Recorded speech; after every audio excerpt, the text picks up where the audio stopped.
2023년 3월 6일 월요일. 어제 영상 만드느라 운동을 못했지만 한 끼만 먹었는데 0.2kg밖에 안 빠져 기운이 빠졌다.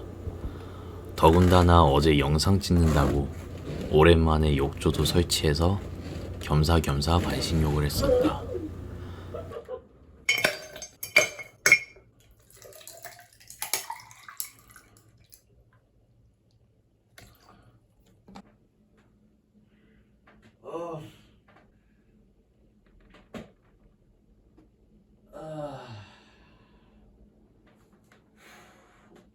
땀을 뻘뻘 흘려 살이 많이 빠질 줄 알았는데 0.2kg 빠졌다니 살 빼기 정말 어려운 것 같다.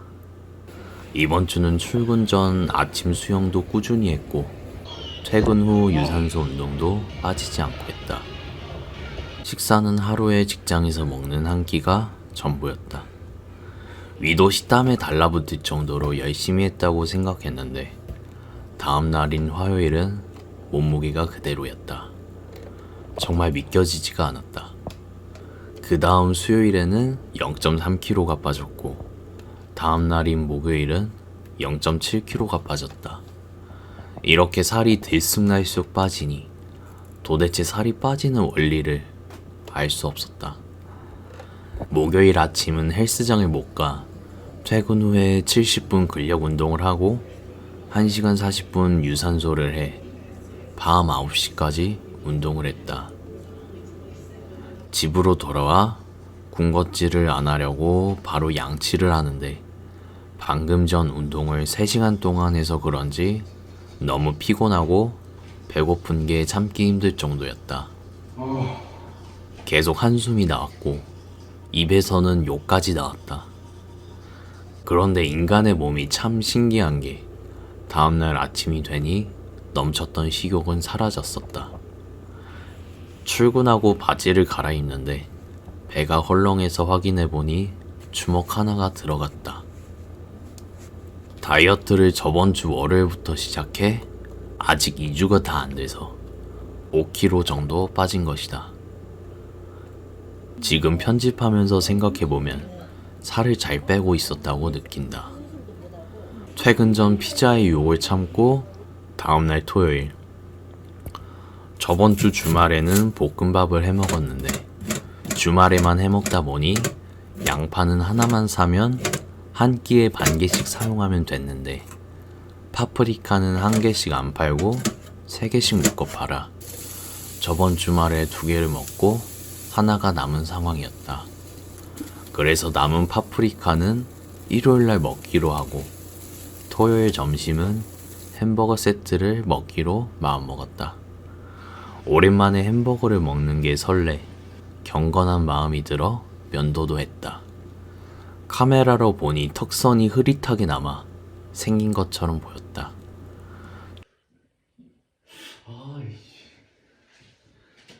좋아하는 먹방 유튜버가 햄버거를 맛있게 먹어 똑같은 햄버거를 구매했다.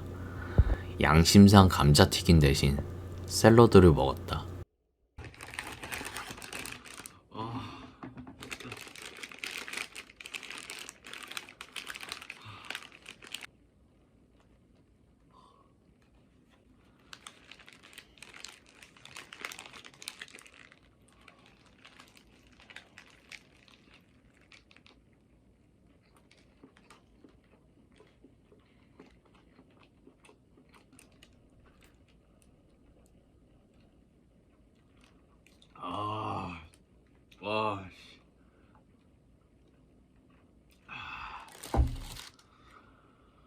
와, 진짜 콜라 발명한 사람은 노벨 평화상을 수상받아야 한다. 이날을 시작으로 나의 다이어트는 중단됐다.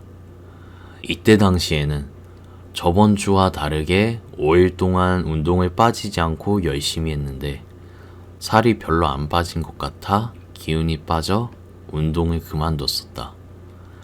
그런데 지금 생각해보면 2주도 안 돼서 5kg가 넘게 빠졌던 것인데 왜 그렇게 생각이 짧았던 것인지 모르겠다. 마치 숲을 보지 못하고 나무만 본 것 같다. 2주도 안 돼서 이렇게 많이 뺐는데 이번 주 5일 동안 별로 안 빠졌다고. 왜 그렇게 불안해하고 조바심을 냈던 것인지 지금 생각해보면 어리석었던 것 같다. 중요한 건 나 자신과의 싸움이라는 말처럼 다이어트도 자신과의 싸움을 이겨내는 것이 중요한 것 같다. 그렇게 시간을 흘러보내고 다시 마음을 다잡고 다이어트를 하기 위해 식단도 새로 할 겸 시장에서 값싸게 식재료를 구매했다. 몇 년 동안 사용한 칼도 녹이 슬어 3만원 금액대의 새로운 칼도 구매했다. 칼이 들어있던 택배 박스 안에 편지가 들어있었는데 내용이 눈길에 끌렸었다. 조그마하게 사업을 하는 데 있어 불안감을 갖고 있다는 얘기를 하며 감정을 호소했다. 그러면서 네이버에 긍정적인 상품평을 부탁드린다는 말이 나왔다. 어떻게 보면 노골적으로 보일 수도 있겠지만 차라리 빙빙 돌리며 말하는 것보단 이렇게 솔직한 게 마음에 들었다. 그리고 구매한 칼의 설명서가 일본어로 돼 있어서 뒷장에는 일본어를 번역해줬는데 웃겼던 점은 이 부분은 번역하기 어렵다며 무슨 뜻인지 이해하기 어렵다고 말하는 게 웃겼었다. 해당 회사의 재정적인 상황은 모르겠지만 번역하는 일 정도는 외주를 맡기면 될 텐데 재정적으로 여유가 없어서 그런 건가 싶은 생각도 들었다. 그런데 나라는 사람도 특별히 무언가를 잘하는 것도 아니고 완벽한 사람도 아니어서 그런지 이런 어리숙한 모습이 귀엽게 느껴졌다. 그러다 문득 얼마 전에 읽었던 어린 왕자라는 소설 속에 있는 글귀가 떠올랐다. 무엇이든 잘 보려면 오로지 마음으로 봐야 한다는 거야. 가장 중요한 것은 눈에 보이지 않아. 번역이라는 어느 한 부분이 엉성하다고 내가 구매한 본질인 칼의 성능은 변하지 않는다고 생각한다. 예전에 사용한 칼과는 다르게 손잡이 부분이 일체형이어서 틈새로 습기가 찰 일이 없어 냄새 날 일도 없고 칼질도 매우 편해졌다. 특히 예전에는 힘들었던 두꺼운 닭가슴살 손질도 매우 편해졌다.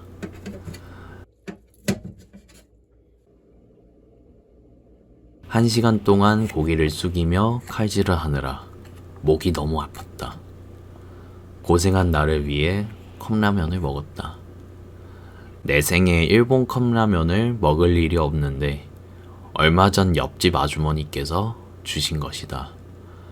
평소 내성적인 성격이라 사람들에게 살가운 성격도 아닌데 어떤 어르신은 나에게 조부모님이랑 살았었냐고 물어보시고 또 어떤 나이 드신 고객님은 챙겨 먹으라며 가끔씩 홍삼액을 갖다 주신다. 어릴 때 할머니, 할아버지와 같이 살기는 했었는데 그렇다고 특별히 어르신들에게 잘 보이려고 무엇을 한 게 없는데 몇몇 어르신들은 좋게 봐주시는 것 같다.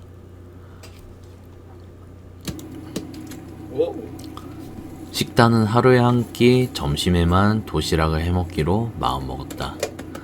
예전에도 도시락을 싸본 적이 있긴 했지만 오랜만에 요리를 하니 양 조절을 실패했다.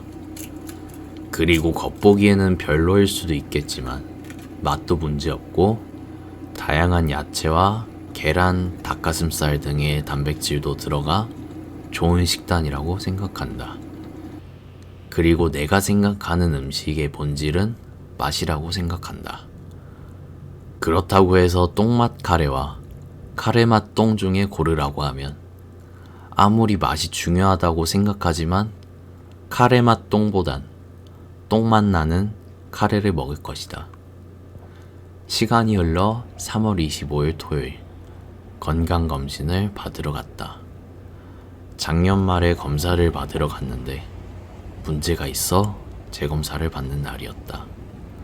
다른 사람들은 대기를 하고 있는데 나는 곧바로 다른 곳으로 향했다.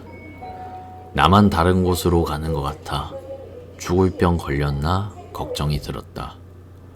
검사지를 받았는데 다행히 다른 곳은 큰 문제가 없는데 체중과 혈압이 위험한 수준은 아닌데 조금씩 증가한다며 재검사를 받게 된 것이라고 설명해 주셨다. 그러면서 영양사분에게 건강한 식단에 관하여 영양 상담을 받아야 했다. 우리나라는 이런 것도 챙겨주는 것을 보면 참 살기 좋은 나라라는 생각이 들었다. 검진을 마치고 근처에 석촌호수가 있어 찾아갔다. 작년에 벚꽃이 활짝 폈을 때 사람이 많았는데 아직은 벚꽃이 활짝 피지는 않았다. 다음 주쯤에 다시 한번 확인해 봐야겠다. 이번 영상은 여기까지입니다. 시청해 주셔서 감사합니다.